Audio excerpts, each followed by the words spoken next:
उत्तराखंड कांग्रेस की नई टीम का ऐलान कर दिया गया है। गणेश गोदियाल को उत्तराखंड कांग्रेस का नया अध्यक्ष बनाया गया है, जबकि कांग्रेस विधायक दल के नेता की जिम्मेदारी प्रीतम सिंह को दी गई है, जिसके बाद वो विधानसभा में नेता प्रतिपक्ष होंगे।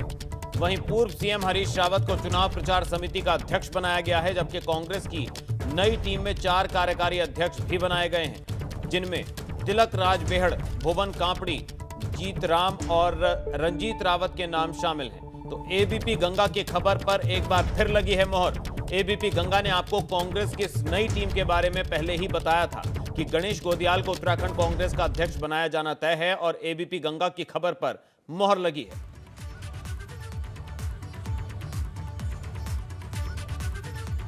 तो उत्तराखंड कांग्रेस की नई टीम के चेहरे आपको बता रहे हैं। गणेश गोदियाल उत्तराखंड कांग्रेस के प्रदेश अध्यक्ष हैं और प्रीतम सिंह को कांग्रेस विधायक दल का नेता बनाया गया है। हरीश रावत चुनाव प्रचार समिति के अध्यक्ष होंगे।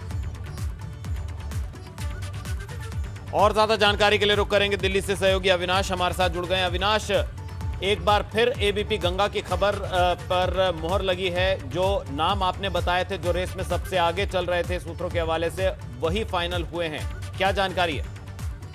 देखिए लवी, अगर बात करें तो एबीपी गंगा ने शाम 5:30 बजे ही एक खबर की पुष्टि कर दी थी। गणेश गोदियाल ही उत्तराखंड कांग्रेस के अगले अध्यक्ष बनेंगे।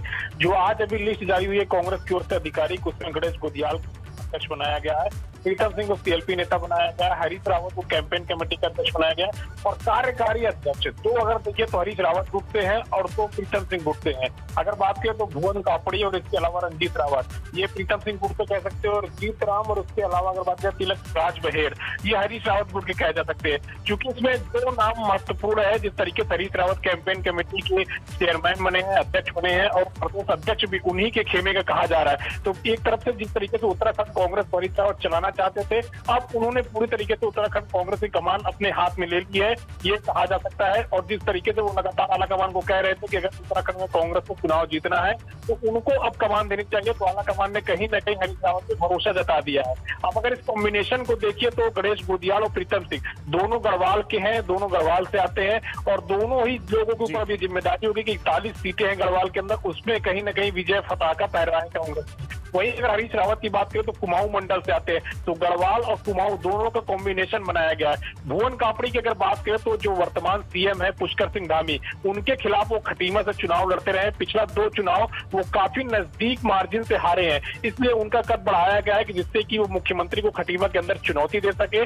भुवन कापड़ी के कद इसीलिए कांग्रेस पार्टी ने आगे बढ़ाया, उनको कार्यकारी अध्यक्ष बनाया, जिससे कि जो पिछले 2 चुनाव 2000-2500 के मार्जिन से वो हारते रहे हैं, उससे कहीं ना कहीं वो जीत सुनिश्चित कर सके। तो कांग्रेस भी अब भारतीय जनता पार्टी को घेरने के लिए पूरी तरीके से तैयार हो गई है। और अभी से अगर आप देखिए तो कांग्रेस पार्टी ने अपनी सभी टीमों का ऐलान कर दिया है, चाहे वो प्रचार टीम को हो, कैंपेन कमेटी हो, प्रदेश अध्यक्ष हो, सीएलपी नेता हो, प्रवक्ता हो, या फिर चुनाव प्रचार अभियान समिति जो है, सभी कमेटी का घोषणा कर दी गई है। और अब पूरी तरीके से कांग्रेस पार्टी का फोकस होगा कि उत्तराखंड के जो मुद्दे हैं उनको एक एक करके उठाया जाए, लोगों को काम जल्द से जल्द बांट के बीजेपी को घेरने की तैयारी की जाए, जिससे कि उत्तराखंड सशक्त बहुमत के साथ कांग्रेस एक बार फिर से शासन में आ सके।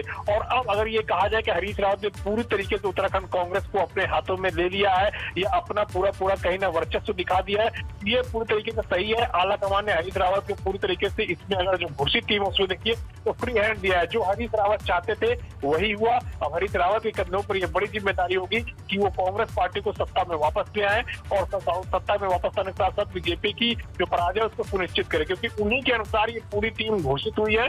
अब देखना है कि आगे किस तरीके से कांग्रेस पार्टी कार्य करती है।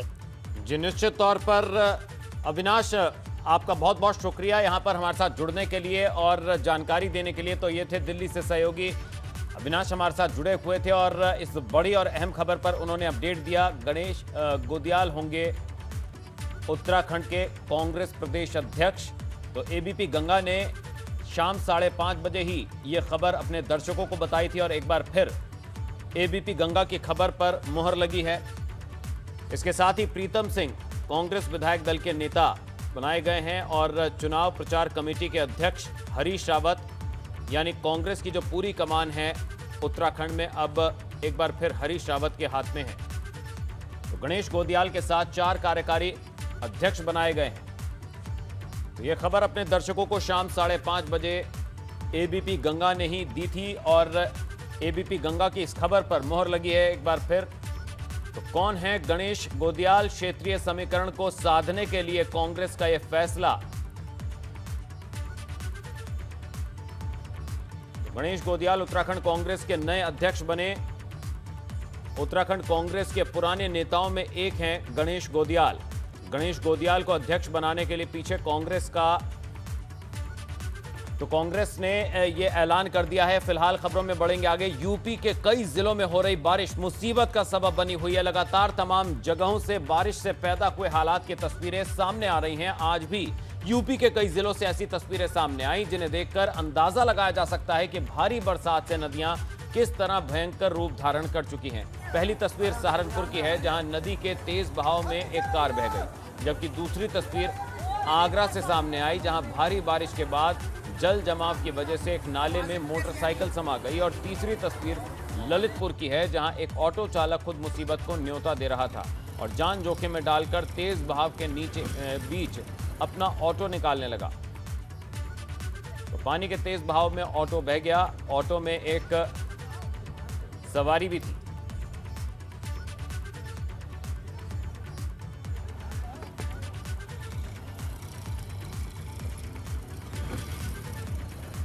तो आगरा में बारिश के कारण चंबल नदी का जलस्तर बढ़ गया है। मध्य प्रदेश, राजस्थान में बारिश के चलते पिनाहट चंबल नदी घाट पर नदी का जलस्तर 2.5 मीटर तक बढ़ गया है, जिसकी वजह से बाढ़ का खतरा मंडराने लगा है। नदी किनारे रहने वाले ग्रामीण अब दहशत में हैं।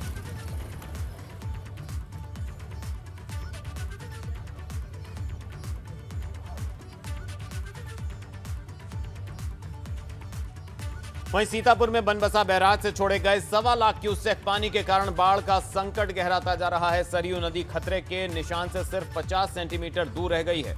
इस बीच यहां बंधे में दरार से लोग दहशत में हैं, लेकिन इन गांव वालों की सुध लेने वाला कोई नहीं है। लगातार बारिश होने की वजह से लोग सुरक्षित ठिकानों पर नहीं जा पा रहे हैं।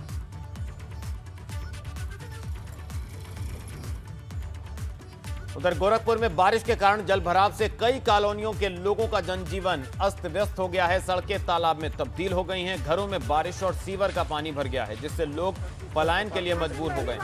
वहीं कुछ लोगों ने सड़कों पर धरना देना भी शुरू कर दिया। विष्णुपुरम कॉलोनी में या अशोक नगर कॉलोनी की बात करें या अन्य कॉलोनियों की बात करें, 150 कॉलोनियों में हालात कमोबेश ऐसे ही हैं।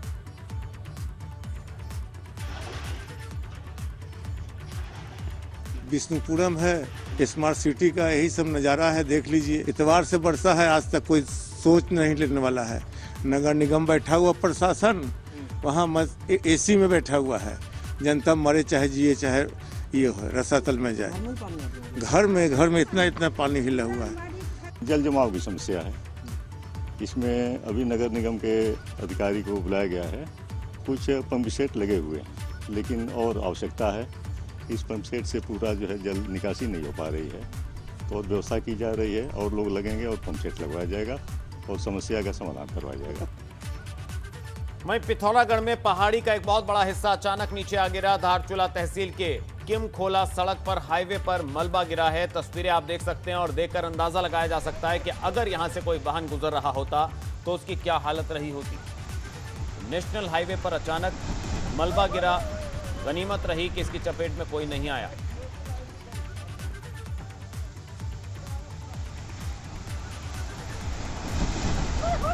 पिथौरागढ़ की तस्वीरें नेशनल हाईवे की हैं, जहां अचानक पहाड़ी का एक बड़ा हिस्सा भरभरा कर गिर पड़ा।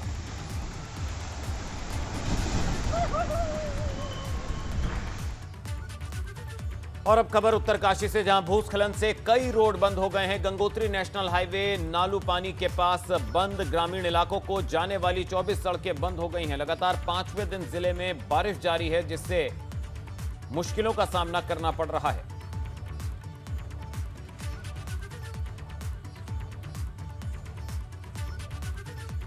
और चलिए अब बात दिल्ली में चल रहे किसानों के विरोध प्रदर्शन की। हम आपको एक साथ किसानों के विरोध प्रदर्शन की 5 अलग अलग तस्वीरें दिखाने जा रहे हैं। पहली तस्वीर किसानों की प्रेस कॉन्फ्रेंस की है, जहां किसानों ने सरकार के साथ साथ विपक्ष को भी आड़े हाथ लिया है।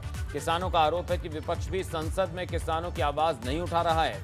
दूसरी तस्वीर किसानों की संसद की है। जो कि जंतर मंतर पर लगाई गई और किसानों की संसद में 3 स्पीकर बनाए गए जिन्होंने अपनी राय रखी। तीसरी तस्वीर उस वक्त की है जब किसान जंतर मंतर पहुंचे थे और इस दौरान किसानों ने सरकार के खिलाफ जमकर नारेबाजी की थी।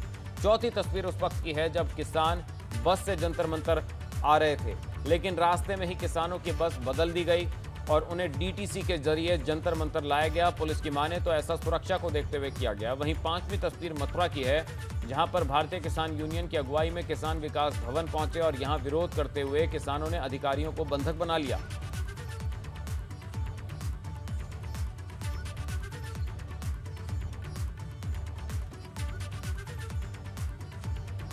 दिल्ली के जंतर मंतर पर किसान संसद का अगुवाई मंडल दल ने की, जिसके बाद मंडल दल के 6 सदस्यों की कमेटी ने मीडिया से बातचीत की और बताया कि आखिर क्यों किसानों ने संसद मार्ग का आह्वान किया।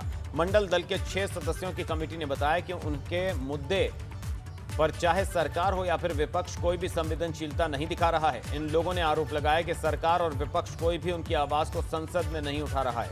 यही वजह है कि ये लोग भी अपनी बात रखने के लिए जंतर मंतर पहुंचे और यहां पर इन लोगों ने सरकार के तीनों कृषि कानूनों को किसान विरोधी बताते हुए सरकार से अपील की है कि सरकार को जल्द से जल्द इन कानूनों को वापस ले लेना चाहिए। किसानों का आरोप है कि किसानों ने जो शर्त पहले दिन सरकार के सामने रखी थी उनकी शर्तें अब भी वही हैं, लेकिन सरकार बीच बीच में बातचीत को बदलती रही। वो बेहद गलत बात है। क्या कहना था किसान नेताओं का, चलिए सुनवाते हैं आपको।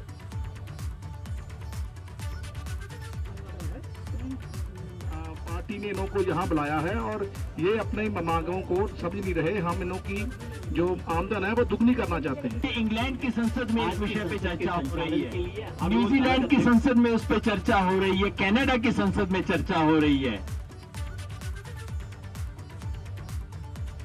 महाराज बोला कल दूसरे जत्थेबंदी के लोग आएंगे, कल दूसरे लोग आएंगे, अपनी बात यहाँ पर रखेंगे। बातचीत हुई, फिर ये जब तक वो चलते रहेगी यहाँ पर अपनी बात लोग कहते रहेंगे। शांतिपूर्ण तरीके से आंदोलन करने का ये भी एक तरीका है।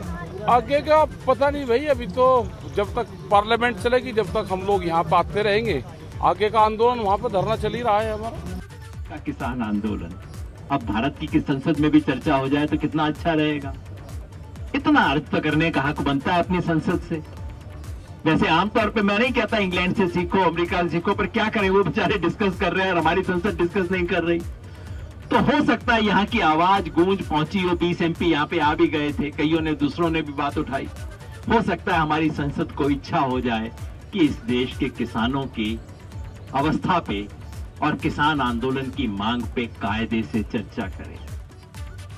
वहीं लखनऊ में कथित जासूसी के मामले को लेकर कांग्रेस कार्यकर्ताओं ने राजभवन कूच किया। राहुल गांधी की कथित जासूसी के आरोप में आज कांग्रेस के कार्यकर्ता प्रदर्शन करने की तैयारी में थे, लेकिन उससे पहले ही कांग्रेस के प्रदेश अध्यक्ष अजय कुमार लल्लू को पुलिस ने हाउस अरेस्ट कर लिया। आपको बता दें कि कांग्रेस कार्यकर्ता डालीबाग स्थित आवास से नारेबाजी करते हुए स्वास्थ्य भवन जा रहे थे, लेकिन पुलिस ने कांग्रेस कार्यकर्ताओं को रोकने की कोशिश की तो दोनों पक्षों में धक्का मुक्की हो गई। इसके बाद अजय लल्लू को पुलिस जीप में बैठाकर ले गई। कांग्रेस कार्यकर्ता पुलिस जीप के पीछे पीछे भागते दिखे।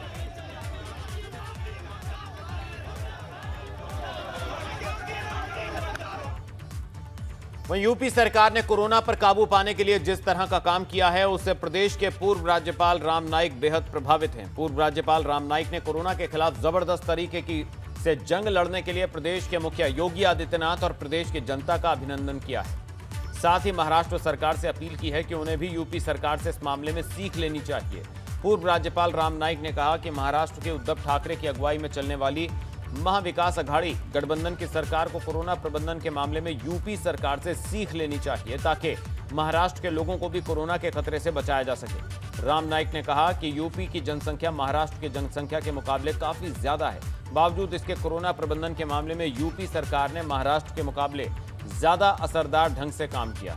देश में 3,11,74,322 लोगों को कोरोना हुआ। वहीं अकेले महाराष्ट्र में 62,20,207 लोगों कोरोना से ग्रसित हुए, जो कि महाराष्ट्र की जनसंख्या का 19.95% है।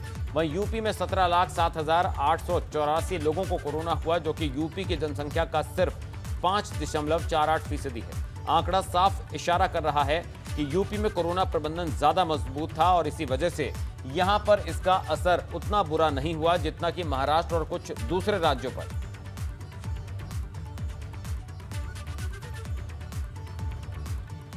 उत्तर प्रदेश में इन दिनों कोरोना के गिने चुने मामले ही सामने आ रहे हैं। हालांकि अभी भी तीसरी लहर के खतरे को देखते हुए हर जिले के अस्पतालों में तैयारियां जोरों पर हैं।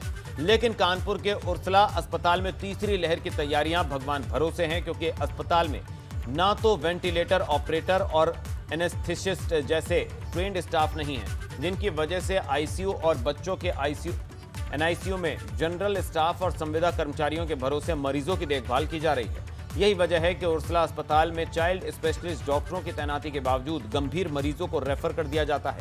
अस्पताल के सीएमएस का कहना है कि इस समस्या के बारे में प्रशासन और स्वास्थ्य विभाग के अफसरों को कई बार बताया जा चुका है, लेकिन अब तक उर्सला अस्पताल में ट्रेंड स्टाफ की कमी बरकरार है।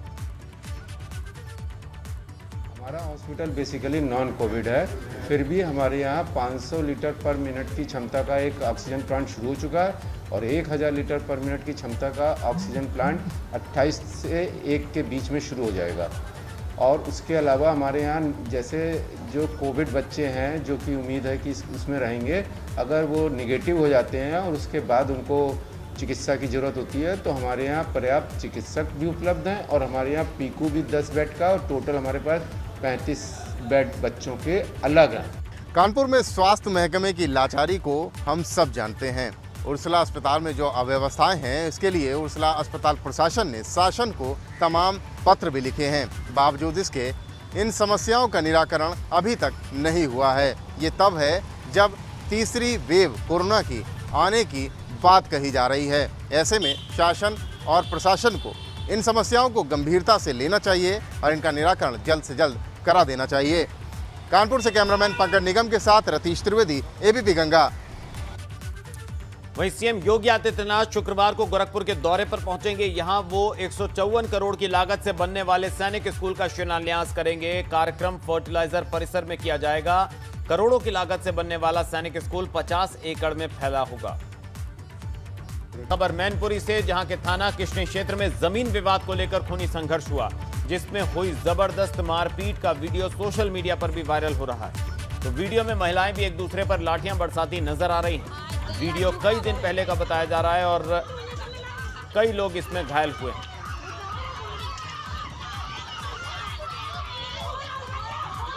जमीन विवाद को लेकर खूनी संघर्ष की तस्वीरें मैनपुरी से सामने आई।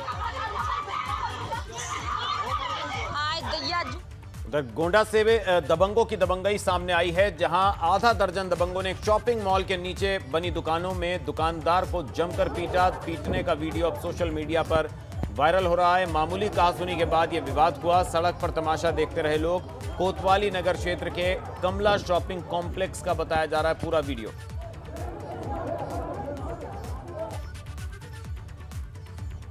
उधर मथुरा के थाना बलदेव क्षेत्र में जमकर मारपीट हुई, जिसमें दो पक्ष के लोगों ने एक दूसरे पर लाठियां बरसाई, जिसका वीडियो सामने आया। बताया जा रहा है दो भाइयों में ट्रैक्टर खड़ा करने को लेकर झगड़ा हुआ था, जिसके बाद दोनों परिवारों ने एक दूसरे पर हमला बोल दिया और पुलिस ने 2 लोगों को गिरफ्तार किया है।